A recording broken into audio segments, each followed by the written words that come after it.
Hey, yo. All right, welcome to another episode of Dinosaurs and Unicorns. I am your host, Rashid Jeffries, and my co-host, my beautiful wife, Ebony Jeffries.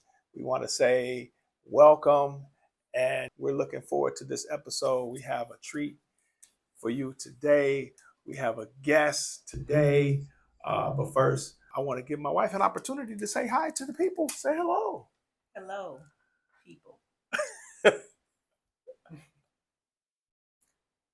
That's the best we're going to get, guys. But anyway, we're going to talk to somebody very special today. Yeah, he's actually another one of our children.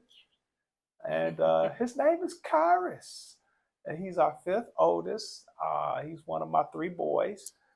And he's no longer a boy. He is a young man. He has crossed the adult threshold, if you will, just graduated from Cass Technical High School. Without further ado, I'd like to introduce to you guys Kyrus Jeffries. Hello, everybody. My name is Kyrus. Just like his mom, right? We're talking about dinosaurs, which are the old school people. We're talking about unicorns, who are the different people. And this episode, we're going to talk more about unicorns. And it's going to be a very interesting topic because it's a popular term that's been circulating nowadays among our communities. It's been an issue. It's been a little chaotic. Some people have been labeled, and frankly, there's a stereotype for young black males, and there is an acronym that they refer to them as. The acronym is YN. YN. Are you familiar with what YN stands for? I've heard of it. Yeah. I had to be educated though. I didn't always know. Yeah, it's we're going to refrain from using the term that the N stands for. But you guys know what that word means, the N word? Mm-hmm. The N word? Yeah, young N word is what YN stands for. And so I'm going to pass it over to my wife as we talk about that topic today in terms of being a unicorn. So, Miss Ebony, take it away. Well, first of all, I think we need to establish some kind of baseline for what a YN is, right? Mm-hmm. But we want to hear from the two different generations how they describe that. So I'm going to start with, Kyrus. What does a YN look like? Like physically or? Physically, let's start with a physical description. What do you think? Referring to the end term of YN, usually a black person. Mm-hmm. Usually. Okay. Male black person. Mm-hmm. Is there ever a case where it's a white person? I guess definition wise, no. Mm-hmm. But yeah, people who are usually just cause ruckus in the community.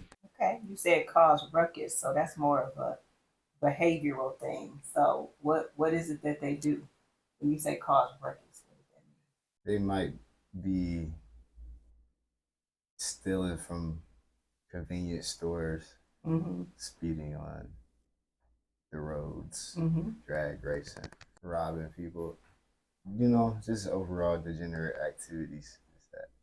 That I would associate YNs with. Okay.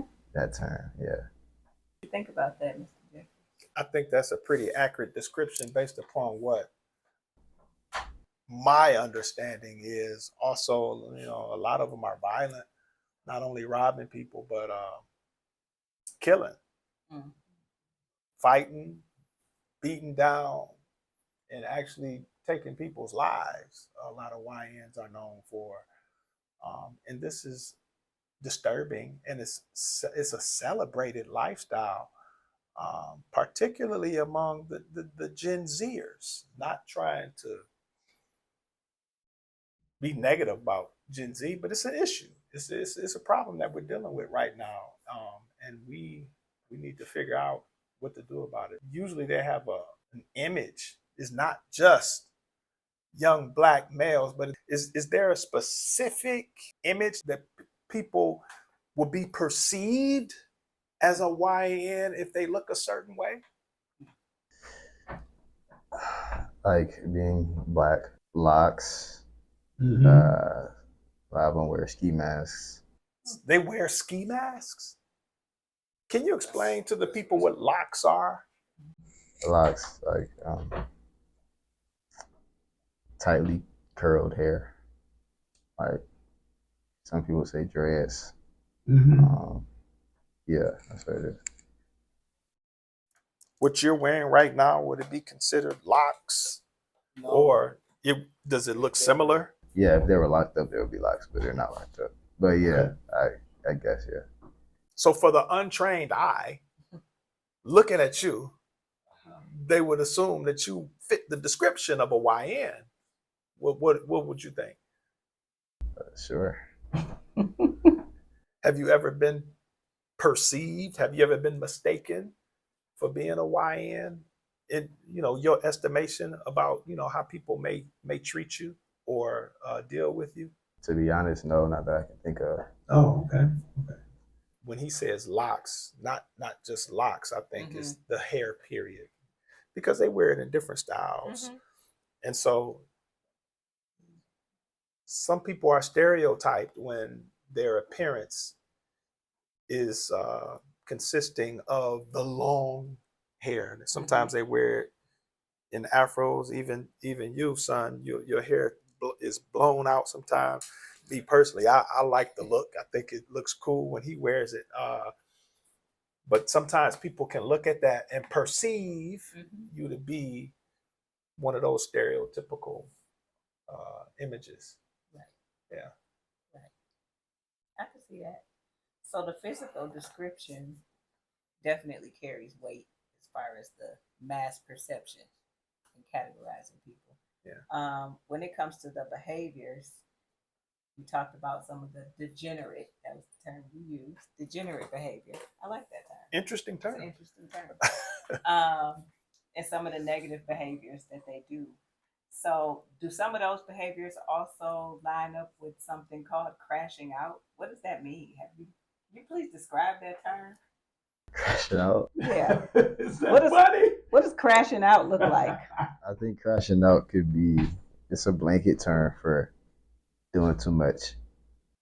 Doing more than what a situation would require in order to solve the situation. Crashing out could be on a lot of different levels. Like some people would describe their parents as crashing out for yelling at them over something that they don't think is serious enough to yell at them about. They say, "Oh, she crashing out," or "He crashing out." Crashing out for a YN could be like killing someone over something that really nothing warrants killing somebody over. Let's say like somebody stole a bag of chips from them or something, so they go and they shoot them over it. Something like that. That would be crashing out. Just whatever is unnecessary to do. I think that would describe what crashing out is. Like an overreaction, an embellishment, an exaggerated response to something. It usually involves either violence or verbal outbreaks, hollering, yelling at someone, being rude or belligerent, and being violent. That's how my understanding of the term. So yeah, it's basically what Kyra said. So crashing out is when people just lose it. Okay. And what causes people to lose it? My theory is that this next generation, Generation Z, when we examine the dynamics of how they grew up, their childhood, if you will, in a general sense, because I know there are a lot of kids that this wasn't the case for. But I believe that there's something to when a child grows up and doesn't have a lot of outlets, and they don't get an ample opportunity to express themselves Mhm. as a child, because that's what children are supposed to do. Children play. Children have friends, associates, their peers who they play with. You know, back in the day, we used to do a thing called go outside. Mhm. Nowadays, that's foreign to some of these kids because all of the play is done inside on computers and devices. You know, they're all on their phones or their electronic devices. And then at an early age, they get introduced to social media. Mhm. And so the childhood experience that's healthy, a lot of them don't experience that. Mm. And so when they get a little older, where they're capable of doing some damage, they tend to act out because they have that bottled up energy and they've never been taught what to do with it. So you think the too much energy is what leads to the crashing out? Um, I think, yeah, sometimes that energy, if it's not channeled properly, Mhm. it can express itself. It can express itself in unhealthy ways. Interesting. Yeah, and so sometimes we need to examine how we raise our children and the outlets that we provide for them and what we instill in them as far as what is proper, what is improper. Mhm. A lot of these kids ain't being properly raised. Um, Hmm. and I'm just going to put it on us. I think a lot of it is our fault. Gen X is typically the parents of Gen Z. Right.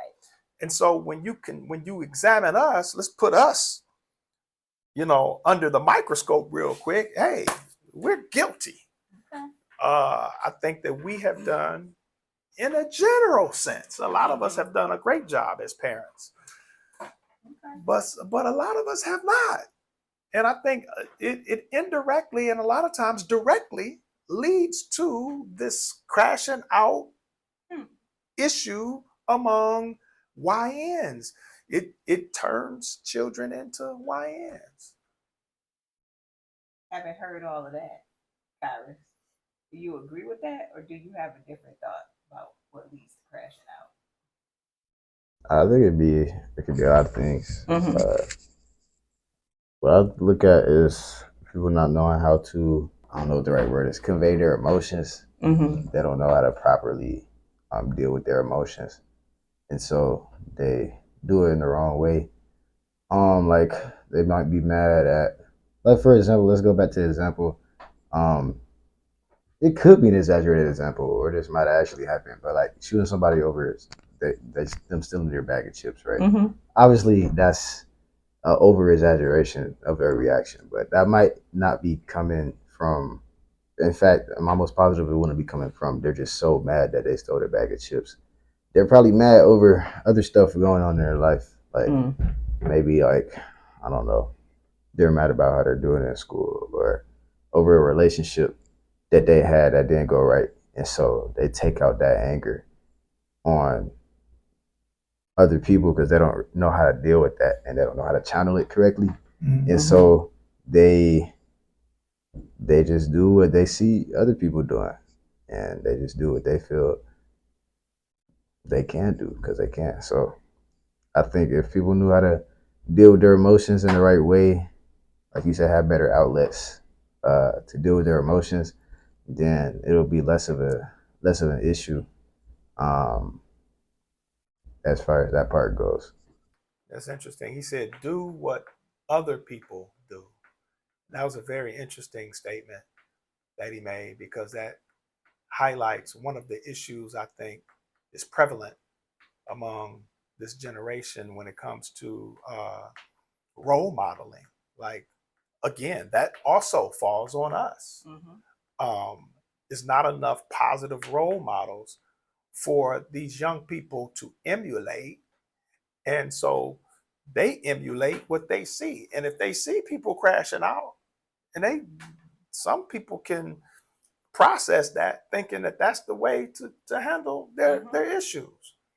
Um, another issue that I was thinking about when Kyrus was speaking is entitlement.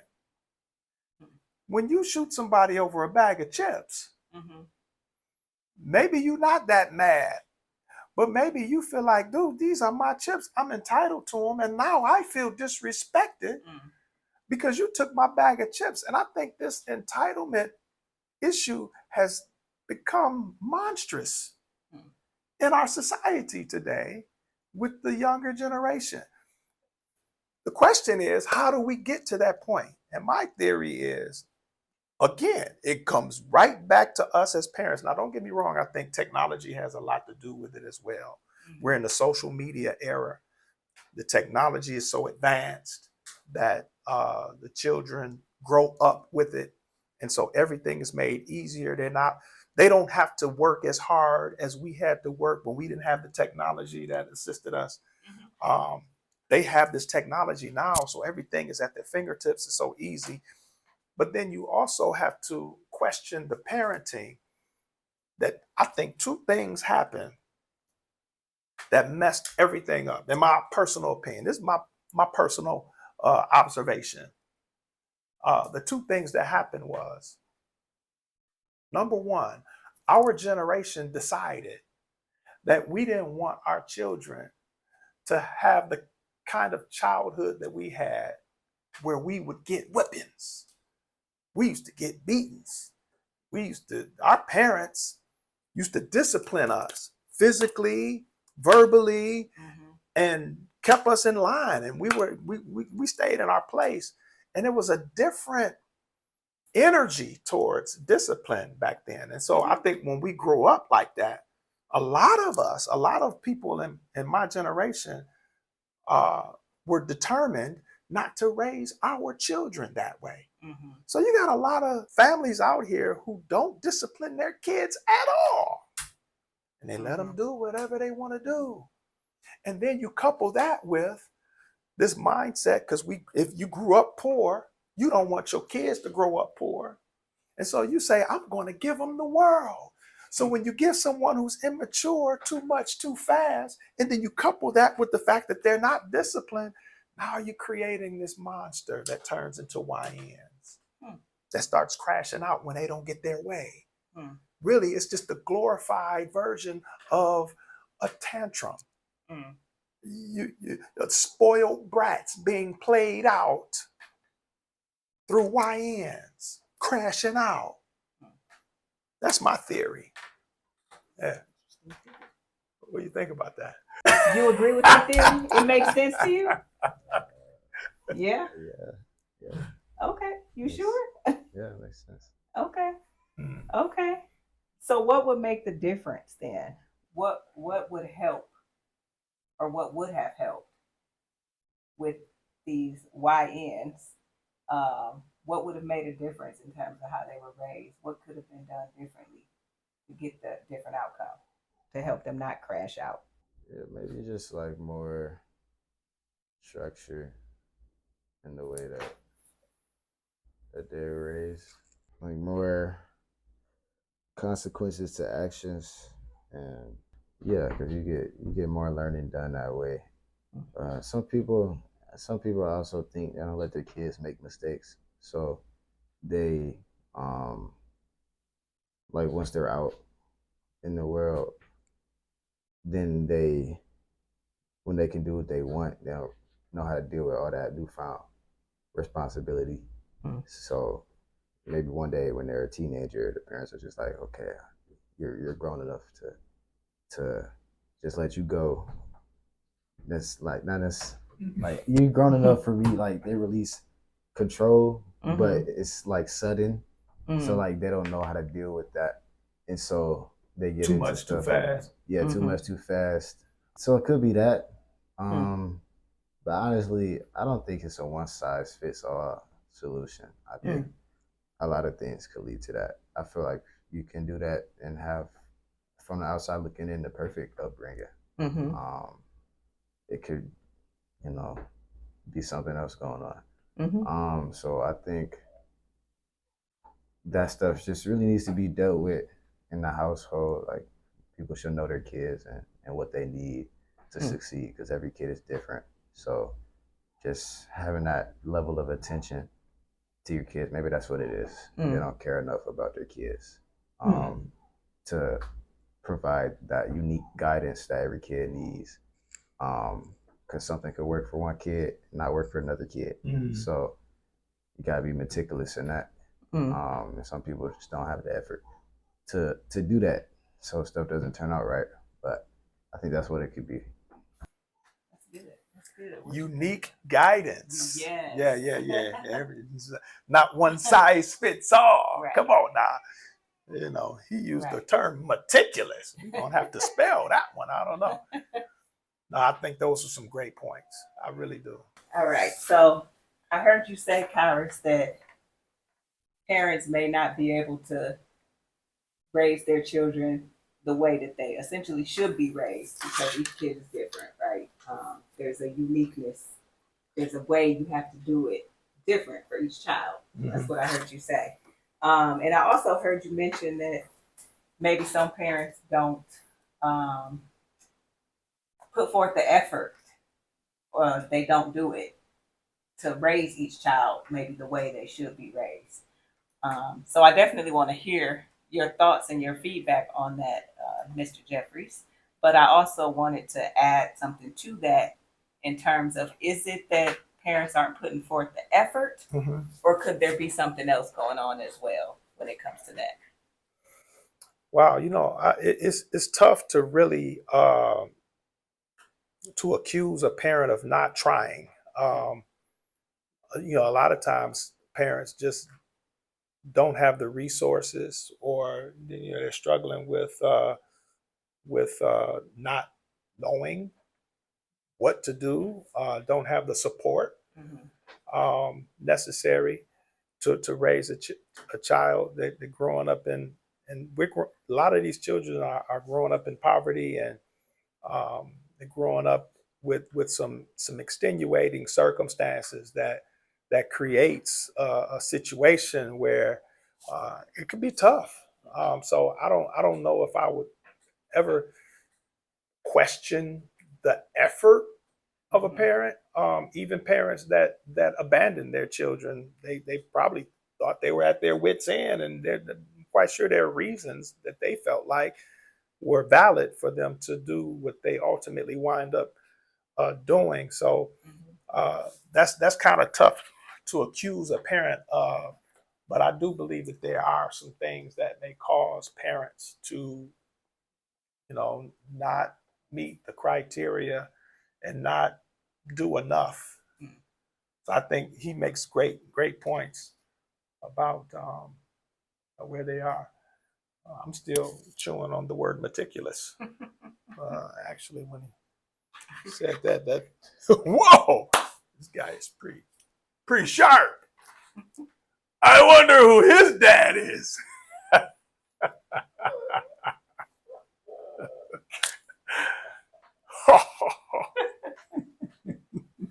Speaking of dads.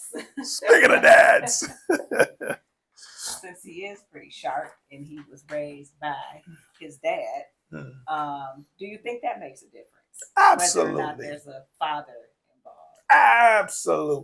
Absolutely. I don't think it's a coincidence when you look at the statistics that households with children who are not raised by their fathers are exponentially more troubled in so many different areas and categories than households that have fathers present and engaged raising their children. I think that's a huge issue.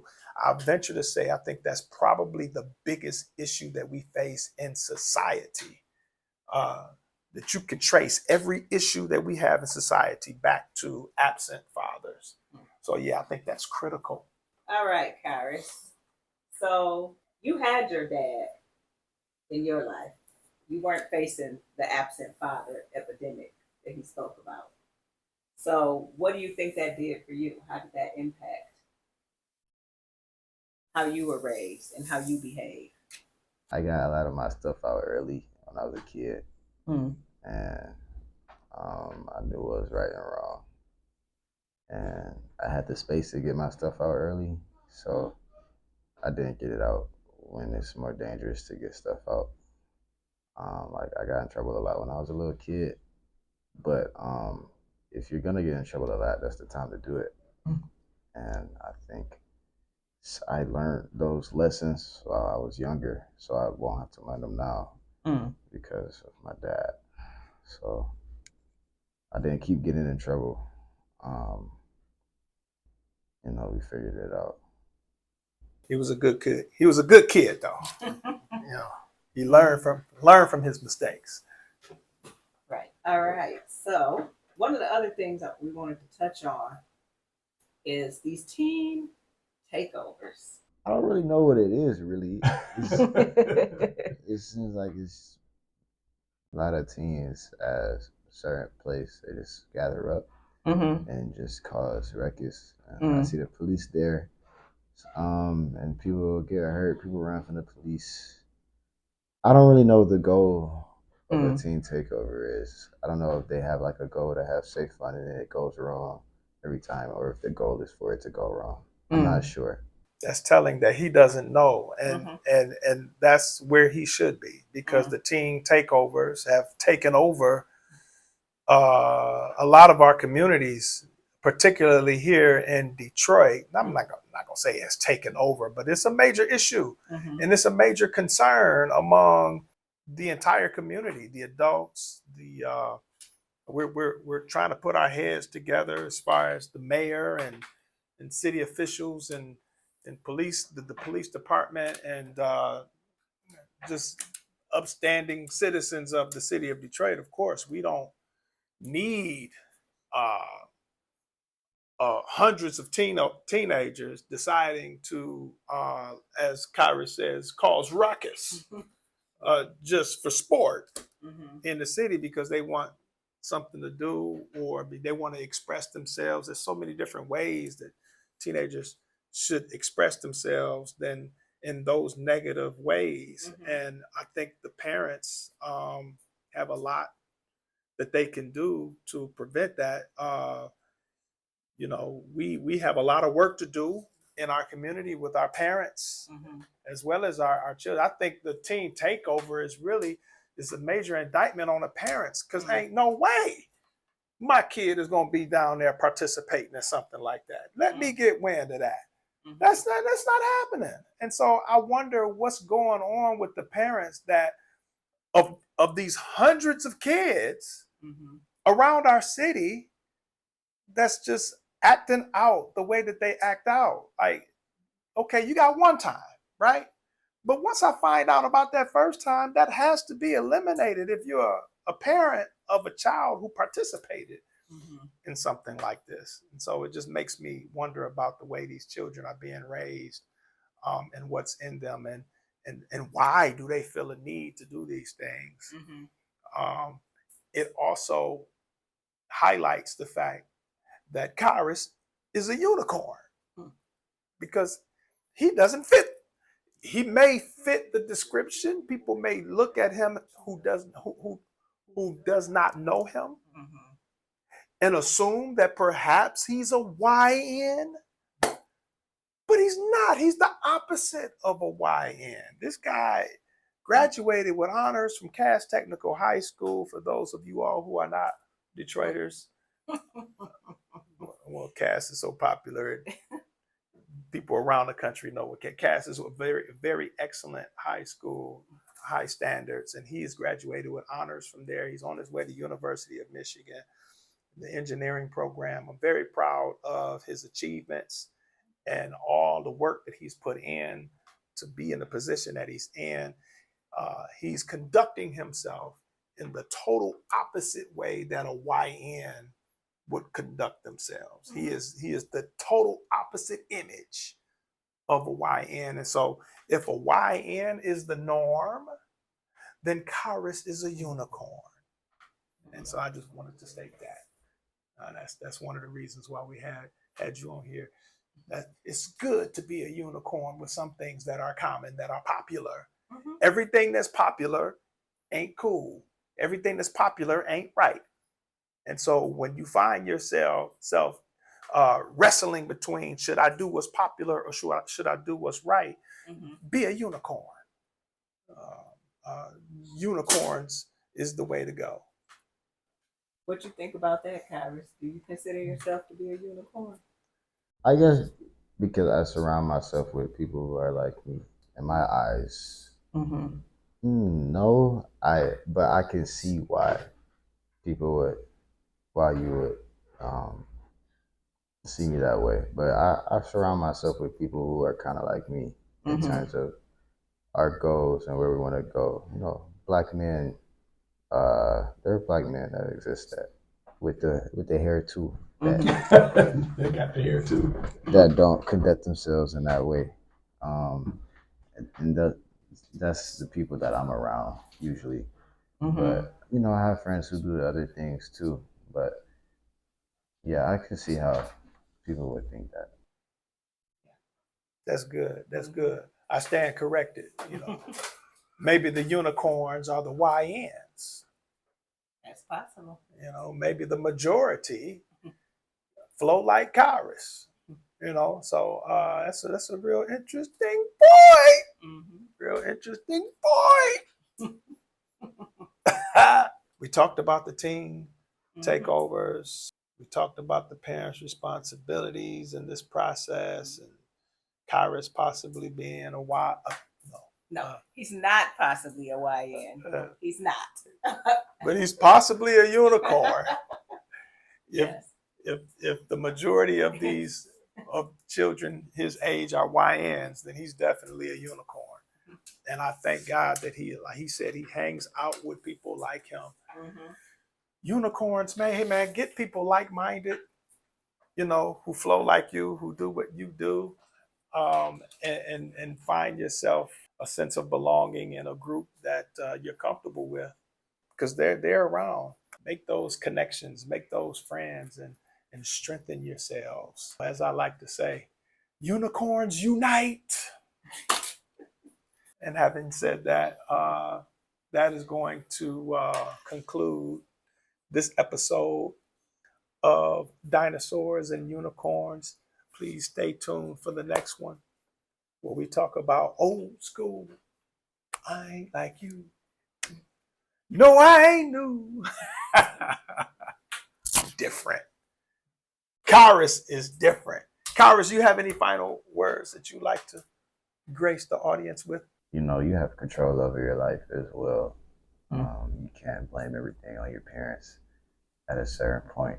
You know, people are gonna make mistakes. Parents make mistakes with raising their kids, but you can't live your whole life being like, oh, if only my parent did this or my parent did that. Like at a certain point, you gotta take responsibility of your own life and where you want to go in your own life, or else you aren't gonna get there.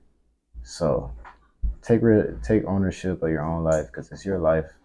Your parents can't live your life for you. They didn't live your life for you. So you just work with what you have and move from there. That's pretty much it. That's good. Amen. Amen. Amen. Good. All right. On that note, hey, dinosaurs, we old school. Unicorns, we different. Good night. Different. Unicorn. Hey yo, I'm old school. Dinosaur. I ain't like you. Unicorn. No, I ain't new. Dinosaur. Let's just say I'm unique. Unicorn. I'm from a